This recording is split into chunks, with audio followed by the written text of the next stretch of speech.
Hello friends, बहुत समय के बाद आपके सामने फिर मैं आया हूँ।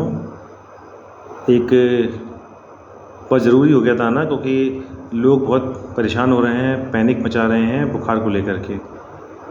बुखार आजकल बहुत तेज़ी से फैल रहा है, वायरल है, डेंगू भी हो सकता है, किसी किसी डेंगू भी निकल रहा है बहुत सारे केसेस में। बहुत सारी वजह हैं इस बुखार की। मुख्यतः इस मौसम में बुखार जो आता है हम उसे वायरल फीवर कहते हैं। एक्चुअली डेंगू भी वायरस है, कोविड भी वायरस था, सभी वायरस ही होते हैं। जिन वायरस को हम स्पेसिफाई नहीं कर पाते हैं अलग से, उन्हें हम जनरली वायरल फीवर कर करके बोल देते हैं। तो ये जो फीवर हो रहा है ये डेंगू भी हो सकता है, जनरल वायरल फीवर भी हो सकता है जो आ रहा है। अब प्रश्न ये उठता है कि इसमें इतना पैनिक क्यों हो रहा है। उसकी वजह है कि लोगों में एकदम से घबराहट का माहौल पैदा कर दिया गया है। क्यों हुआ है मुझे नहीं जानना, ये क्यों हुआ है मुझे इस बारे में नहीं बताना है कि पैनिक क्यों हो रहा है, लेकिन लोग घबराए हुए हैं, अस्पताल में आते हैं बुखार को लेकर के और एडमिशन करने के लिए फोर्स डालते हैं। अस्पतालों में भीड़ बढ़ रही है और इस वजह से दिक्कतें बढ़ रही हैं। जहां भर्ती की आवश्यकता नहीं है वहीं मरीज फोर्स डाल के, प्रेशर डाल के अपने को भर्ती करवा रहा है, क्योंकि आवश्यकता नहीं है। अब प्रश्न ये है कि आवश्यकता कहाँ है कहाँ नहीं है। देखिए, बुखार अगर आ रहा है और हम उसे मान के चल रहे हैं कि वो वायरल फीवर है, ये भी मान लीजिए चलो डेंगू है, एक पल को मान लें डेंगू बुखार है, जब जांच में आएगा तब आएगा, अभी हम डेंगू मान के उसको चल रहे हैं। तो इसमें करना क्या है? डेंगू का कोई अलग से इलाज नहीं होता है। आपको झोला छापों ने क्या समझा रखा है, मुझे उसमें कुछ नहीं जानना है। आपको आम डॉक्टरों ने क्या समझा रखा है, मुझे नहीं जाना है इसमें। देखिए, डेंगू कोई स्पेसिफिक इलाज नहीं है। डेंगू का इलाज सिर्फ और सिर्फ पैरासीटामोल की गोली है, जो आपको 500 मिलीग्राम या वजन के हिसाब से 650 मिलीग्राम 6 आवरली, या आप उसे 4 आवरली भी ले सकते हैं अगर बुखार नहीं उतर रहा है। इसके अलावा कोल्ड स्पॉन्जिंग, पूरी बॉडी पे गीला कपड़ा करके पूरी बॉडी पे पोछा लगाना होता है। पोछा लगाना इसलिए बोल रहा हूँ कि आम आदमी इसको ज़्यादा अच्छा समझ पाएगा, वरना इसे कोल्ड स्पॉन्जिंग ही हम लोग बोलते हैं। पूरी बॉडी को, लोग सर पे ठंडे पानी की पट्टी रखते हैं, उससे कुछ नहीं होगा। पूरी बॉडी को कपड़े उतार दीजिए, पूरी बॉडी पे गीला कपड़ा करके उसका पोछा लगाइए।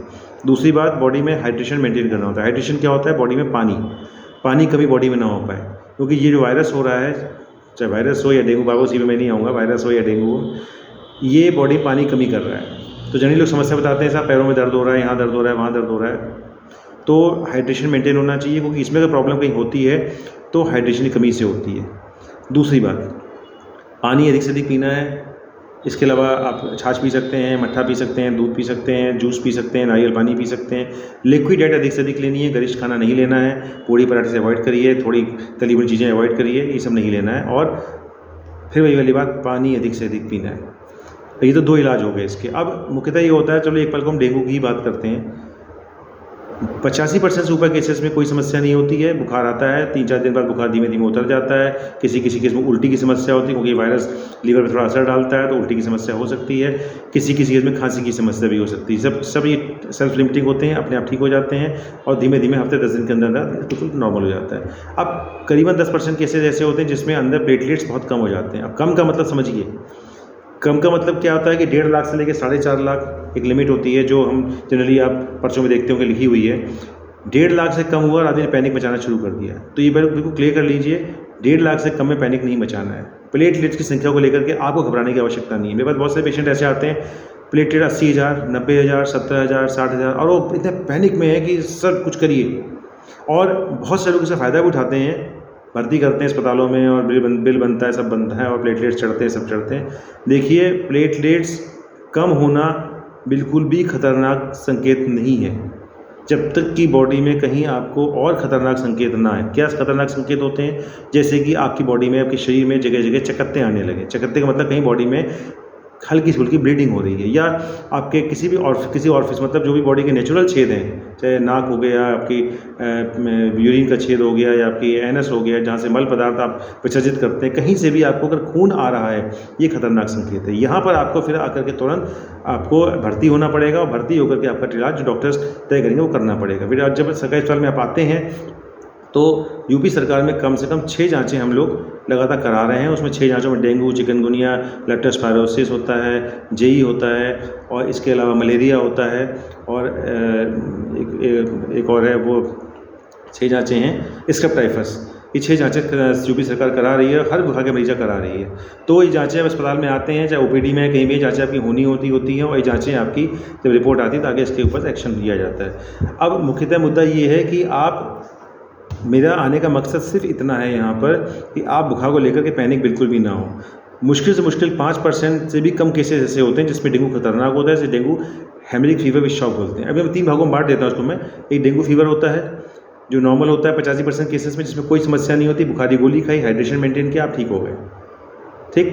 दूसरा होता है डेंगू हेमरेजिक फीवर। इसमें आपका जो बताया मैंने कि आपकी अंडर ब्लीडिंग शुरू हो जाती है और उस थोड़े कोई भर्ती लायक केसेस होते हैं, इसमें डॉक्टर्स अपने हिसाब से इलाज करते हैं, फिर आपका चाहे प्लेटलेट ट्रांसफ्यूजन हो या और बीमारी और समस्याओं सिम्टोमेटिक ट्रीटमेंट वो किया जाता है। तीसरा सबसे खतरनाक होता है dengue haemorrhagic fever with shock. इसमें आपके जो अंदर की खून की नलियाँ होती हैं उनमें लीकेज शुरू हो जाती है और ये खतरनाक है। इसमें आपको भर्ती की आवश्यकता होती है, लेकिन ये जो चलता फिरता मरीज आपके पास आ रहा है ओपीडी में, वो घबरा रहा है तो उसको ज़रूरत नहीं है। इनके सिम्टम्स होते हैं, पेशेंट अल्टर्ड सेंसोरियम में चला जाता है, कमजोरी, खड़ा नहीं हो पाता है, उसको सांस फूलने लग जाती है, उसके और बहुत से सिम्टम्स आते हैं, बीपी कम होने लग जाता है, फीवर कंट्रोल नहीं होता है, बहुत सी चीज़ें होती है, डॉक्टर ही इसको पकड़ते हैं। तो आप इसको लेके पैनिक ना होइए। आपके सिर्फ इतना काम है, एक चीज़ और, प्लेटलेट्स को लेके कभी परेशान ना होइए और जाँचें अपने आप से मत करवाइए। आप जाँचें करवाएंगे, आप पैनिक होंगे, आपका पैसा खर्च होगा, अनावश्यक रूप से आप इधर-उधर भर्ती होंगे और आप आर्थिक समस्याओं में फंस जाएंगे। तो बिल्कुल परेशान मत होइए, पैरासीटामोल की गोली खाइए, अपना हाइड्रेशन मेंटेन करिए, प्लेटलेट्स पे ध्यान आप मत दीजिए, वो डॉक्टर्स को ध्यान देने दीजिए, वो आपका काम नहीं है। और 3-4 संकेत ऐसे हैं, अगर आप बहुत ज़्यादा ड्राउजी हो जाएं, चल फिर ना पाएँ, कमजोरी आने लगे, सूजन आने लगे, सांस फूलने लगे, बुखार बिल्कुल कंट्रोल ना हो, बीपी कम होने लगे बहुत ज़्यादा, इस स्थिति में आपको तुरंत भर्ती होने की आवश्यकता है। इसलिए बिल्कुल पैनिक ना हो, नॉर्मल रहें, खाएँ पिएँ, मस्त रहें। इसके साथ ही आप मुझे आज्ञा दीजिए, फिर किसी अगली समस्या के साथ फिर मैं आपके सामने आऊँगा। नमस्कार।